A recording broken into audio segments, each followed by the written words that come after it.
जय हिंद दोस्तों, स्वागत है आपका अपना यूट्यूब चैनल शिशु जीएस में।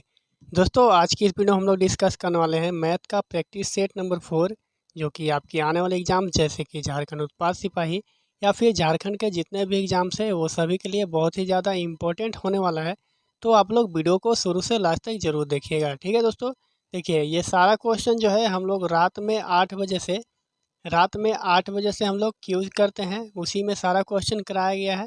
अगर आप लोग भी क्यूज़ देना चाहते हैं तो आप लोग टेलीग्राम ग्रुप से जुड़ जाइएगा, ठीक है दोस्तों। अगर आप हमारे इस चैनल पर नए हैं तो प्लीज़ चैनल को सब्सक्राइब कर दीजिएगा और वीडियो को लाइक शेयर ज़रूर कर दीजिएगा, ठीक है। तो चलिए वीडियो को शुरू करते हैं।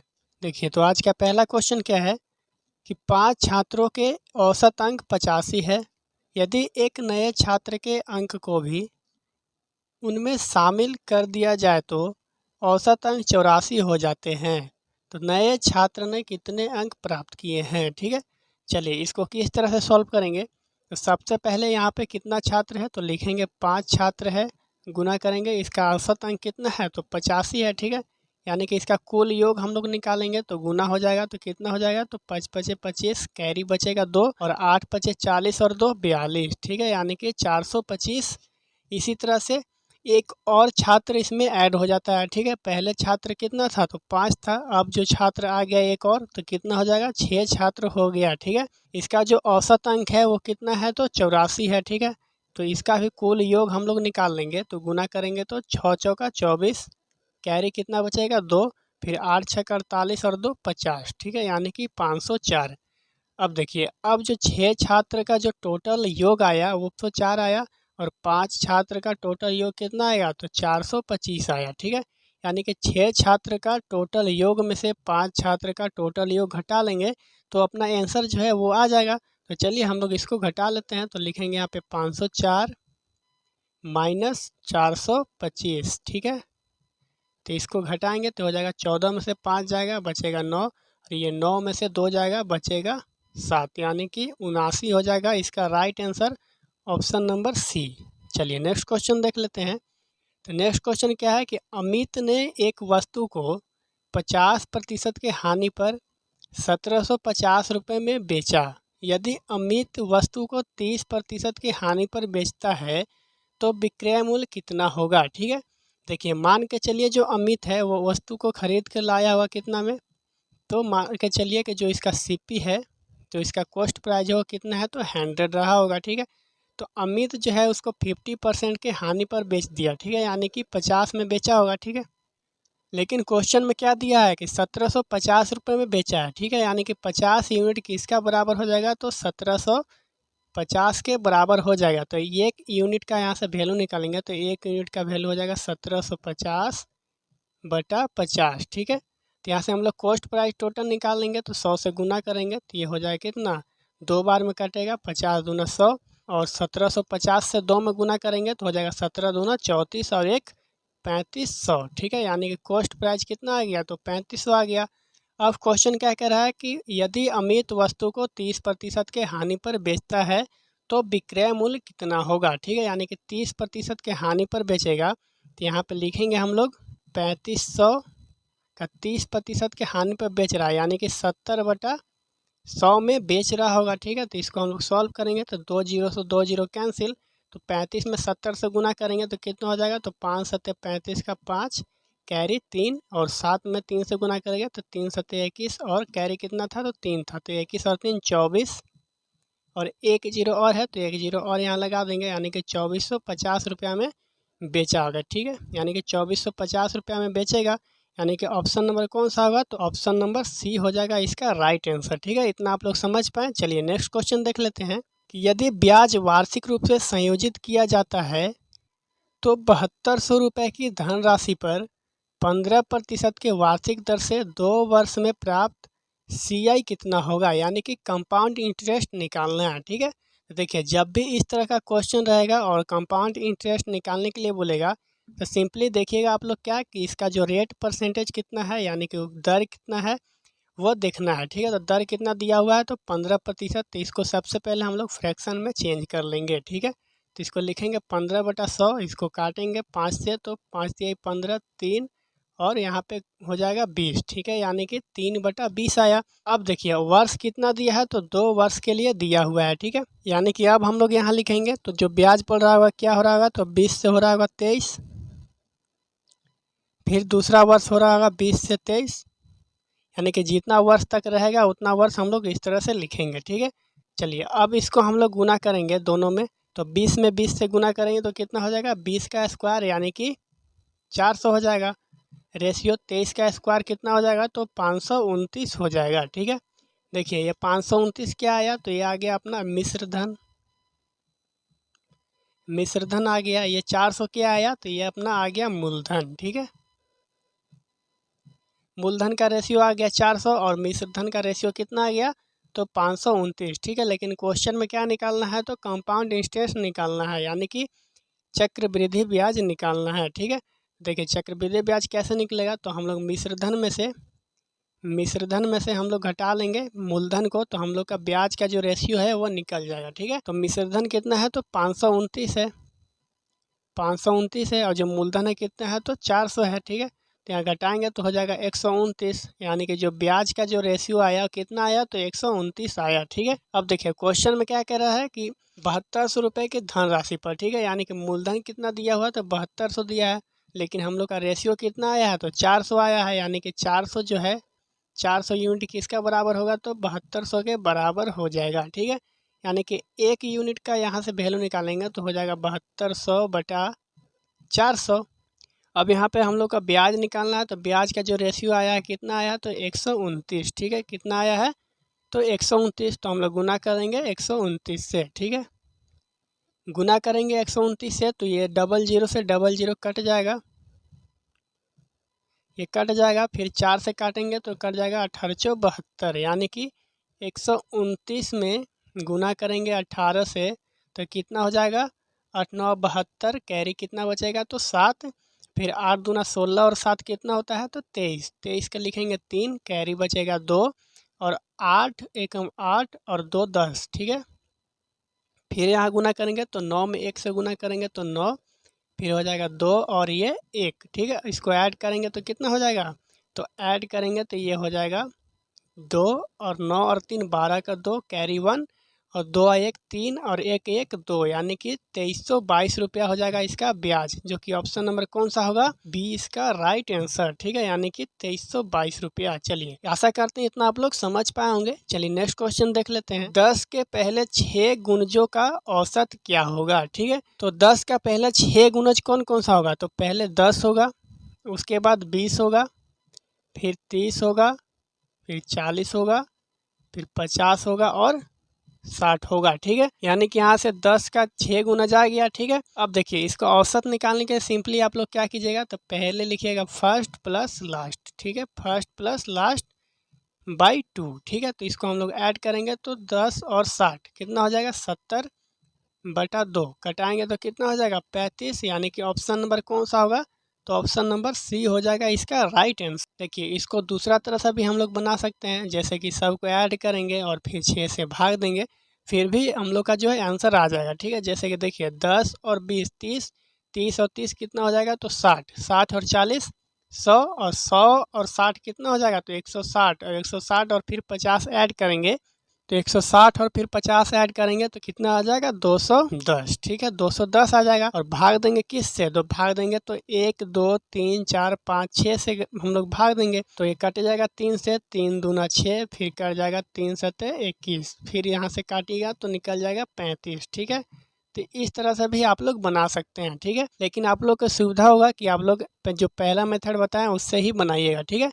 पहला मेथड से कब बनाना है, जब दो संख्याओं का बीच जो गैप है यानी कि अंतर है वो समान होना चाहिए, ठीक है। जैसे कि 20 और 10 के बीच में कितना का अंतर है, तो 10 का, फिर 20 और 30 के बीच में कितना का अंतर है, तो 10 का ही है, फिर 30 और 40 में अंतर कितना का है, तो 10 का ही है, ठीक है। यानी कि सभी में 10 10 का अंतर है, यानी कि अंतर समान है, तो उस केस में आप लोग पहला तरीका से बनाइएगा, ठीक है। आशा करते हैं इतना आप लोग समझ पाए हैं।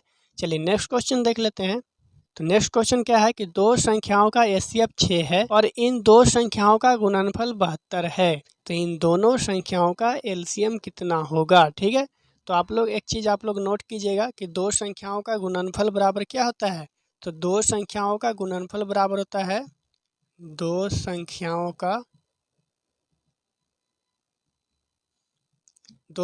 का गुणनफल बराबर होता है LCM इंटू HCF। ठीक है, तो दो संख्याओं का गुणनफल कितना दिया हुआ है, तो 72 दिया हुआ है, बराबर है LCM तो निकालना है। ठीक है, और HCF कितना है, तो 6 है। ठीक है, यहाँ से हम लोग निकालेंगे तो LCM बराबर क्या हो जाएगा, तो LCM बराबर हो जाएगा 72/6 और कटेगा तो कितना हो जाएगा 12 छक 72, यानी कि ऑप्शन नंबर डी हो जाएगा इसका राइट आंसर। चलिए इतना आप लोग समझ पाए। चलिए नेक्स्ट क्वेश्चन देख लेते हैं। तो नेक्स्ट क्वेश्चन क्या है कि एक नगर पालिका के चुनाव में 3 प्रत्याशी रोशन, संदीप और प्रेम ने चुनाव लड़ा और उन्हें मिले वैध मत कितना के अनुपात में था, तो 11:4:9 के अनुपात में थे। यदि विजेता ने अपने निकटतम प्रतिद्वंदी को 8,350 मतों से हराया तो चुनाव में पड़े वैध मतों की संख्या ज्ञात कीजिए। ठीक है, तो देखिए इसको किस तरह से बनाएंगे। तो सबसे पहले हम लोग लिखेंगे कि इसमें टोटल कितने प्रत्याशी भाग लिए हैं, तो 3 प्रत्याशी भाग लिए हैं। कौन कौन से हैं, तो रोशन है, संदीप है और प्रेम है। ठीक है, इन लोग का जो रेशियो दिया हुआ है वैध मत का कितना है, तो 11:4:9। ठीक है, देखिए तो एक चीज़ आप लोग यहाँ से देख पा रहे होंगे कि जीता कौन होगा, विजेता कौन होगा, तो रोशन होगा, क्योंकि इसका जो रेशियो सबसे बड़ा है। उसके बाद सेकंड नंबर पर कौन होगा, तो प्रेम होगा। ठीक है, क्योंकि इसका है रेशियो कितना है, 9 है। ठीक है, यानी कि इसका निकटतम जो प्रतिद्वंदी हो गया कौन हो गया, तो प्रेम हो गया। यानी कि जो रोशन जीत रहा है तो प्रेम से कितना यूनिट से जीत रहा है, तो 2 यूनिट से जीत रहा है। ठीक है, यानी कि क्वेश्चन में इसका वैल्यू कितना दिया है, तो 8,350 दिया हुआ है। ठीक है, 2 यूनिट का वैल्यू कितना दिया हुआ है, तो 8,350। तो 1 यूनिट का वैल्यू निकालेंगे यहाँ से, तो हो जाएगा 8,350/2। ठीक है, बटा 2। अब यहाँ से हम लोग का क्या निकालना है कि चुनाव में पड़े वैध मतों की संख्या ज्ञात करना है। ठीक है, तो चुनाव में टोटल कितना वैध मत पड़ा होगा, तो 11 और 9 कितना होता है, तो 20, 20 और 4 24। तो हम लोग सिंपली 24 से यहाँ पे गुना कर देंगे। ठीक है, तो 2 से काटेंगे तो 12 दूना 24। तो यहाँ से हम लोग गुना करेंगे 8,350 में 12 से, तो 8,350 इंटू 12 करेंगे तो कितना हो जाएगा, तो ये हो जाएगा अपना 1,02,000। ठीक है, यानी कि ऑप्शन नंबर कौन सा होगा, तो ऑप्शन नंबर सी हो जाएगा इसका राइट आंसर। ठीक है, चलिए नेक्स्ट क्वेश्चन देखते हैं। तो नेक्स्ट क्वेश्चन क्या है कि अंजलि 40 किलोमीटर पर आवर की चाल से, यहाँ पे आप लोग सुधार लीजिएगा, टाइपिंग मिस्टेक है, चाल से 9 घंटे में एक निश्चित दूरी तय करती है। यदि वह उस दूरी को 6 घंटे में तय करना चाहती है तो उसे अपनी चाल में कितने वृद्धि करनी होगी। ठीक है, देखिए तो इसको सॉल्व कैसे करेंगे। तो सबसे पहले हम लिखेंगे कि डिस्टेंस बराबर जो फार्मूला होता है वो क्या होता है, तो स्पीड इंटू टाइम, यानी कि दूरी बराबर चाल गुना समय। ठीक है, इतना आप लोगों को पता होगा। तो देखिए डिस्टेंस निकालेंगे सबसे पहले, तो स्पीड कितना है, तो 40 इंटू टाइम कितना ले रहा है, तो 9। यहाँ से गुना करेंगे तो 9 चौका 36, यानी कि 360 किलोमीटर क्या आ गया, तो डिस्टेंस आ गया।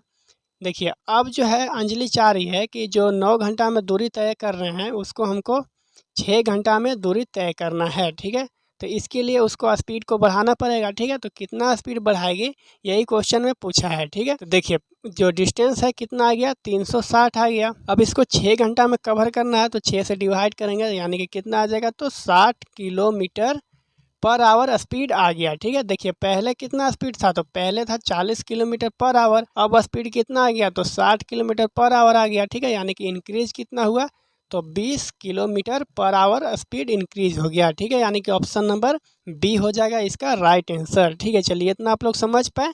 तो इस तरह से आप लोग ऐसा क्वेश्चन को बनाइएगा। ठीक है, चलिए नेक्स्ट क्वेश्चन देख लेते हैं कि समबाहु त्रिभुज की एक भुजा की लंबाई उसके परिमाप से 120 सेंटीमीटर कम है। उस समबाहु त्रिभुज का क्षेत्रफल ज्ञात कीजिए। ठीक है, देखिए तो सबसे पहले हम लोग जानेंगे कि समबाहु त्रिभुज होता क्या है। ठीक है, तो ये है अपना समबाहु त्रिभुज, यानी कि वैसा त्रिभुज जिसका सभी भुजा क्या हो, आपस में बराबर हो, उसको क्या बोलेंगे, तो समबाहु त्रिभुज बोलेंगे। ठीक है, यानी कि इसका जो लेंथ है मान लीजिए कि ए है, तो ये भुजा का भी लेंथ कितना होगा तो ए होगा, और ये भुजा का भी लेंथ कितना होगा तो ए होगा। ठीक है, अब क्वेश्चन क्या कर रहा है कि एक भुजा की लंबाई उसके परिमाप से 120 सेंटीमीटर कम है। ठीक है, तो सबसे पहले इसका हम लोग परिमाप निकालेंगे। तो परिमाप क्या होगा, सभी को भुजा को ऐड करेंगे तो हो जाएगा 3a। ठीक है, 3a इसका परिमाप निकल जाएगा। लेकिन क्वेश्चन क्या कर रहा है कि एक भुजा की लंबाई उसके परिमाप से कितना कम है, तो उसके परिमाप से 120 कम है। ठीक है, यहाँ हम लोग इसको सॉल्व करेंगे, तो सॉल्व करेंगे तो कितना हो जाएगा, तो ये हो जाएगा 3a में से 1a घटेगा तो बच जाएगा 2a बराबर 120। ठीक है, यानी कि a का वैल्यू कितना आ गया तो 120 बटा में 2, यानी काटेंगे तो 60 आ जाएगा। ठीक है, 60 आ जाएगा, यानी कि एक भुजा कितना आ गया 60 आ गया, ये भी 60 आ गया और ये भी 60 आ गया। चूंकि समबाहु त्रिभुज का सभी भुजा जो है बराबर होता है, इसलिए सभी भुजा कितना आ गया 60 आ गया। ठीक है, देखिए तो क्वेश्चन क्या कह रहा है कि समबाहु त्रिभुज का क्षेत्रफल ज्ञात कीजिए। ठीक है, तो समबाहु त्रिभुज का क्षेत्रफल क्या होता है, तो समबाहु त्रिभुज का क्षेत्रफल होता है √3/4, √3/4 भुजा का स्क्वायर यानी कि ए का स्क्वायर। ठीक है, तो इसको हम लोग सॉल्व करेंगे तो ये हो जाएगा √3/4 इंटू भुजा का स्क्वायर यानी कि 60 गुना 60। ठीक है, तो यहाँ से हम लोग काटेंगे तो ये हो जाएगा 15 चौका 60, यानी कि 15 बार में कटेगा। फिर इसको गुना करेंगे 15 में 60 से, तो 15 छक 90, यानी कि 900 आ जाएगा। ठीक है, 900 आ गया, यानी कि √3 में 900 से गुना करेंगे तो अपना जो आंसर निकल करके आ जाएगा वो क्या आ जाएगा, तो वो आ जाएगा 900√3, यानी कि ऑप्शन नंबर कौन सा होगा, तो ऑप्शन नंबर ए हो जाएगा इसका राइट आंसर। ठीक है, चलिए इतना आप लोग समझ पाए। चलिए नेक्स्ट क्वेश्चन देख लेते हैं। देखिए तो नेक्स्ट क्वेश्चन क्या है कि एक छात्र को एक परीक्षा में उत्तीर्ण होने के लिए न्यूनतम 50% अंक प्राप्त करने होंगे। उसने 40% अंक प्राप्त किए और 30 अंकों से परीक्षा का पूर्णांक ज्ञात कीजिए। ठीक है, देखिए मान के चलिए परीक्षा में कितना अंक का परीक्षा हो रहा है ये पता नहीं है। ठीक है, वो फाइंड करना है। लेकिन क्वेश्चन में क्या दे रखा है कि क्वेश्चन में दिया है कि अगर आप 50% अंक नहीं लाते हैं तो फेल हो जाएंगे। ठीक है, यानी कि जो न्यूनतम पास अंक रखा गया है वो 50% अंक रखा गया है। ठीक है, जैसे आप लोग का जो पेपर 1 होगा उसमें रखा गया है कि 30% लाना अनिवार्य है। ठीक है, इसी तरह से क्वेश्चन में भी रखा गया है। ठीक है, तो इसको कैसे बनाएंगे, जो लड़का था जो छात्र था वो 40% अंक ला सका। ठीक है, 40% अंक ला सका और 30 अंकों से अनुत्तीर्ण हो गया। ठीक है, यानी कि 30 अंक से फेल हो गया, यानी कि 40% में उसको 30 अंक और मिल जाते तो पास हो जाता, यानी कि 50% के बराबर अंक आ जाता। ठीक है, तब इसको सॉल्व कर लेंगे तो ये हो जाएगा 30 बराबर 50 माइनस 40%। ठीक है, 50% माइनस 40%। ठीक है, चलिए तो इसको हम लोग लिखेंगे फिर से, तो हो जाएगा 30 बराबर 50% में से 40% घटेगा तो बचेगा 10%। ठीक है, यानी कि 10% का जो वैल्यू आ गया, तो 10% का वैल्यू कितना आ गया दोस्तों, तो आ गया कितना, तो 30। ठीक है, तो यहाँ से हम लोग 1% का वैल्यू निकालेंगे, तो 1% का वैल्यू कितना आ जाएगा, तो ये आ जाएगा 30/10। ठीक है, 30/10। क्वेश्चन में क्या निकालना था, तो क्वेश्चन में क्या निकालना था कि परीक्षा का पूर्णांक ज्ञात कीजिए। ठीक है, तो पूर्णांक जो है अपने आप में कितना होगा, तो 100 होगा, यानी कि 100 से करेंगे गुना तो ये 1 0 से 1 0 कट जाएगा, यानी कि 30 में 10 से गुना करेंगे तो जो अपना आंसर निकल जाएगा कितना आ जाएगा, तो 300। ठीक है, 300, यानी कि ऑप्शन नंबर बी हो जाएगा इसका राइट आंसर। ठीक है दोस्तों, तो ये था आज का कुछ महत्वपूर्ण क्वेश्चंस। तो आशा करते हैं इतना आप लोग समझ पाए होंगे। देखिए जितना भी क्वेश्चन था हम लोग क्यूज में डिस्कस कर चुके थे। ठीक है, उसका सोल्यूशन हम लोग इस वीडियो में किए हैं। ठीक है, तो अगर आप लोग भी क्यूज देना चाहते हैं तो आप लोग टेलीग्राम ग्रुप से जरूर जुड़ जाइएगा। ठीक है, लिंक जो है डिस्क्रिप्शन बॉक्स में दिया गया है। अगर वीडियो अच्छा लगा हो तो वीडियो को लाइक कर दीजिएगा, शेयर कर दीजिएगा और चैनल को सब्सक्राइब कर दीजिएगा। ठीक है, मिलते हैं फिर नेक्स्ट वीडियो में, तब तक के लिए धन्यवाद। जय हिंद।